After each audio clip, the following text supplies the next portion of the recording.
Assalamualaikum warahmatullahi wabarakatuh. Sahabat beriman, Rasulullah Shallallahu Alaihi Wasallam pernah bercanda sesuai dengan hadis sebagai berikut. Dari Hasan radhiyallahu anhu, dia berkata, ada seorang perempuan tua yang datang kepada Rasulullah Shallallahu Alaihi Wasallam dan berkata, wahai Rasulullah, berdoalah kepada Allah supaya memasukkanku ke dalam surga. Rasulullah Shallallahu Alaihi Wasallam menjawab, wahai Ummu Fulan, sesungguhnya surga itu tidak dimasuki oleh orang tua yang sudah renta. Perempuan itu pun berpaling sambil menangis. Lalu Rasulullah SAW bersabda, beritahu dia kalau dia tidak akan masuk surga dalam keadaan sudah tua renta. Sebab Allah Subhanahu wa Ta'ala berfirman, sesungguhnya kami menciptakan mereka bidadari-bidadari dengan langsung, dan kami jadikan mereka gadis-gadis perawan penuh cinta lagi sebaya umurnya. Quran Surat Al-Waqiah ayat 35-37. Hadis riwayat Tirmizi. Islam telah memberikan tuntunan dalam bercanda agar canda yang dilakukan itu tidak berbalik menjadi dosa. Di antara tuntunan dalam bercanda tersebut adalah sebagai berikut. Yang pertama, tidak berlebihan. Sebab canda yang berlebihan akan menjatuhkan kehormatan dalam pandangan manusia.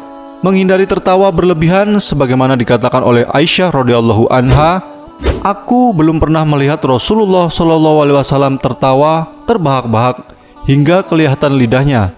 Namun beliau hanya tersenyum. Kehormatan harga diri dalam Islam sama dengan kehormatan darah dan harta. Kesadaran orang untuk tidak mencuri harta dan mencelakai orang lain belumlah cukup tanpa adanya kesadaran untuk menjaga kehormatan orang. Sabda Nabi Muhammad SAW, setiap muslim dengan muslim lainnya diharamkan darah, harta, dan harga diri mereka. Hadis riwayat Muslim. Kedua, bercanda bukan cacian dan cemoohan. Allah Subhanahu wa Ta'ala berfirman, hai orang-orang yang beriman, janganlah suatu kaum mengolok-olok kaum yang lain, karena boleh jadi mereka yang diolok-olok itu lebih baik dari mereka yang mengolok-olok. Quran Surat Al-Hujurat ayat 11. Yang ketiga, tidak menjadikan canda sebagai kebiasaan.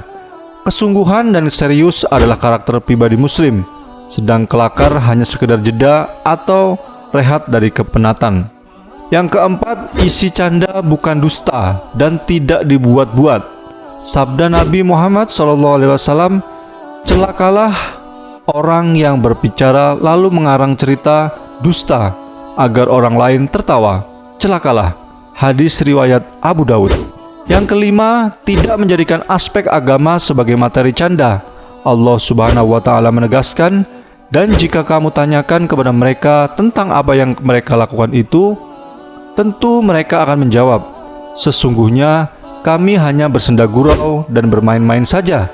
Katakanlah, apakah dengan Allah, ayat-ayatnya, dan Rasulnya kamu selalu berolok-olok? Tidak usah kamu meminta maaf, karena kamu kafir sesudah beriman. Jika kami memaafkan segolongan dari kamu lantaran mereka bertobat, niscaya kami akan mengazab golongan yang lain disebabkan mereka adalah orang-orang yang selalu berbuat dosa. Quran Surat At-Taubah ayat 65-66. Semoga bermanfaat. Wallahu a'lam bishawab.